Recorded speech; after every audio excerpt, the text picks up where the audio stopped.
Gifted. For as long as I could remember, I've always been able to see the dead. It was sort of a rude awakening to finally discover I wasn't normal, nor was it pleasant to be called demon child by my own siblings. I am the youngest of 4 children in my family. Aside from my parents, all of my siblings were afraid of me or picked on me, which affected the way others treated me. The Hmong community was tiny where we lived, and since my parents were Christians, we attended church on Sundays. With the exception of a few Hmong families, the congregation was a mix of different ethnicities. I didn't know any families following the old ways, therefore I couldn't turn to anyone for help regarding my experiences. I doubted my parents would support me soughting help elsewhere. Can you imagine that? A girl born into a Christian family seeking help from other Hmong people of an animist religion. It would be outright heresy. There really was no one I could relate to. People either didn't believe me or saw me as some sort of hellspawn. As a result, I felt helpless and out of place wherever I went. I had almost no friends and often felt lonely. Some people would say I have a gift, but I feel it's more like a curse. My parents both worked and also owned rental properties. As a child, they'd often take me with them to look at potential properties and asked if they were haunted. But that's a story for another time. To start, I'd like to preface by saying I have a family with 5 beautiful children. I'd also like to add my husband Roberto isn't Hmong and is Catholic. Even with the ability to see and communicate with the dead, I've gone most of my life being able to deal with it fine for the most part. The majority of the time I just ignored them, or tell the pesky ones to stop bothering me. It wasn't until I was pregnant that I experienced some life-altering events. I went in for a pap smear while pregnant with my last child and got an abnormal result. The doctor had me come back a week later for a biopsy, and the test came back positive for cancer. The medical staff advised me to start treatments as soon as possible. I was devastated by the news. I told him I needed some time to process the information and left, overwhelmed with a tide of emotions. While dealing with that, I also began having strange recurring dreams of this mysterious woman among other ones. In my visions, I'd be carrying on with my day and was always visited by this Chinese woman. At least I thought she was. She had long shiny black hair with part of it pinned atop her head with an elegant floral headdress. It almost looked like a tiara or crown of some sort. The woman wore a beautiful long white flowing robe as she glided alongside me, hovering barely above the ground. A warm subtle light emanated from her. She reminded me of one of those Chinese goddesses from the fantasy movies, or like Michelle Yao from the TV show American-Born Chinese, which I never watched a single episode of, despite seeing the trailer a few times. Anyway, this woman, or otherworldly being, kept trying to communicate with me through a sort of sing-song Chinese language. I couldn't understand a word she was saying, and I doubted she understood me. I think she was trying to tell me something. For all I know, she could be saying the world was about to end unless I do something. It was quite frustrating. I came home after work one day and saw a flock of crows sitting atop our house, all in a row as if waiting for me.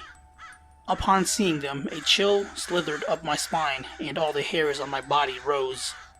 I quickly inspected the other rooftops, but there wasn't a single crow on any of them. Afraid the crows would attack, I got out of my car and scampered into the house. That night, I dreamt I was at a grocery store with my kids when an old man approached me. He was Hmong for sure because I recognized him as one of my relatives, though I wasn't sure how we were related. My guess was he might have been an uncle, seeing as he was at least my dad's age. "Hello," the old man said in Hmong with a warm and genuine smile. "Your kids are so big now." I smiled back and returned his greeting. "Yes, they're big now and are naughtier than ever." "That's how it tends to go," the old man chuckled. "But be patient, they'll mellow out in time." "That time can't come soon enough," I replied. We had a short but pleasant conversation, discussing life and family.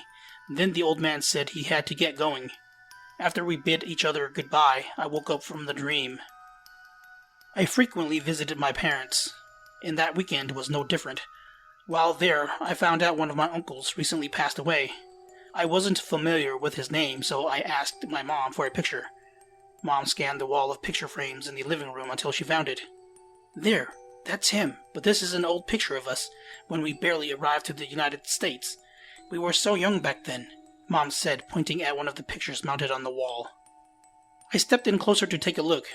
It was a group picture with both my parents and a bunch of other people. They all had on bell-bottoms. My dad still had hair, and a couple of the men even had afros. The picture looked like it was taken at a park. I knew a few of them, and some of them looked familiar, including the man from my dreams who was about 30 or 40 years younger in that picture. I just saw him, I gasped.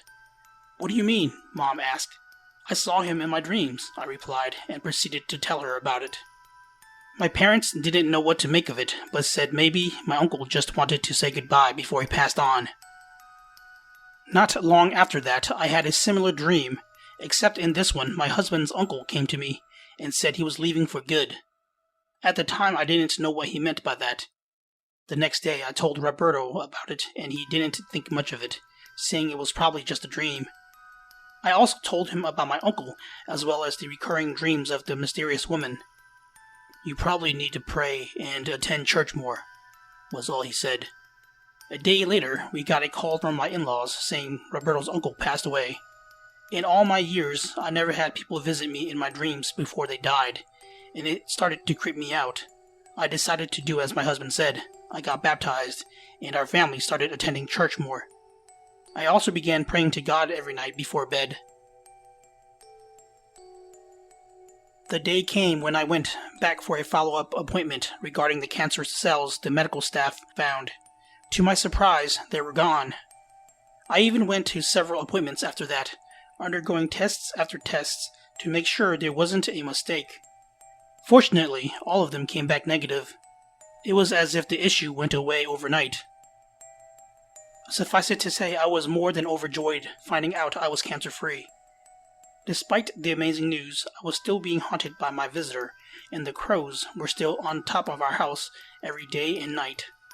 Eventually, the lady made her presence outside my dreams as well.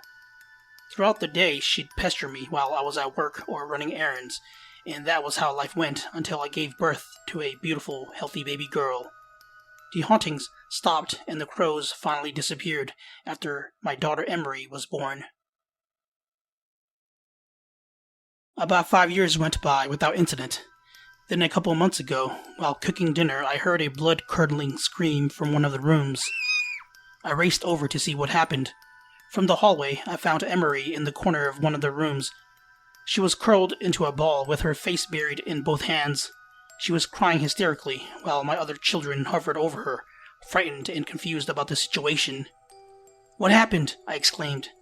I don't know. Emery just started freaking out," my oldest son, Eddie, stuttered. "Did y'all do something to her?" I demanded. No, Mom, we didn't do anything. She just started crying and screaming," Eddie said. I glared at Eddie as if to tell him he better not be lying.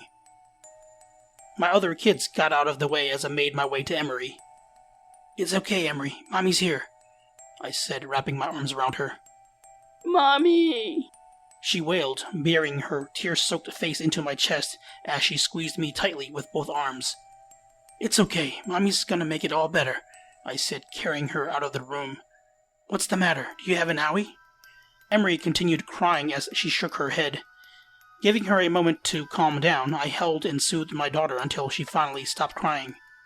I noticed the region around my stomach was wet, and figured she must have peed herself. After cleaning up my daughter and myself, I decided to ask her about why she was crying. She hesitated a moment, but eventually opened up. There was a scary old lady hanging upside down from the ceiling," she said as tears began to pool from her eyes. "It's okay, sweetie. Mommy won't let anyone hurt you," I said as I hugged and kissed her forehead. "Mommy is going to tell that lady to go away." I had everyone leave the room and stepped in. I scanned it thoroughly but didn't see anyone. I even made sure to check underneath the bed and closet. Whoever it was that scared my little girl, show yourself, I shouted. A minute went by as I paced around the room. Nothing. Who or whatever you are, please leave my kids alone. Leave this house at once. This isn't your home, I exclaimed, still pacing around the room. Still nothing. I went back to Emery and comforted her, reassuring her the lady won't be coming back. Sadly, I wished it were true. Life went on, and experiences such as that night became a recurring theme with Emery. Well, not all the time, but it was enough to make me worry about her. The worst part was they weren't isolated to the house. It happened in other places as well. It didn't seem to matter if we were in the car, at a store, or a park. As I reflect back on all the events that unfolded, I realized I no longer possessed the ability to see the dead. Was this some sort of sick, twisted fate? Had I brought a curse upon my own daughter? Whatever the case may be, I'll stand with her through it all. Emery won't have to do this alone, like I did.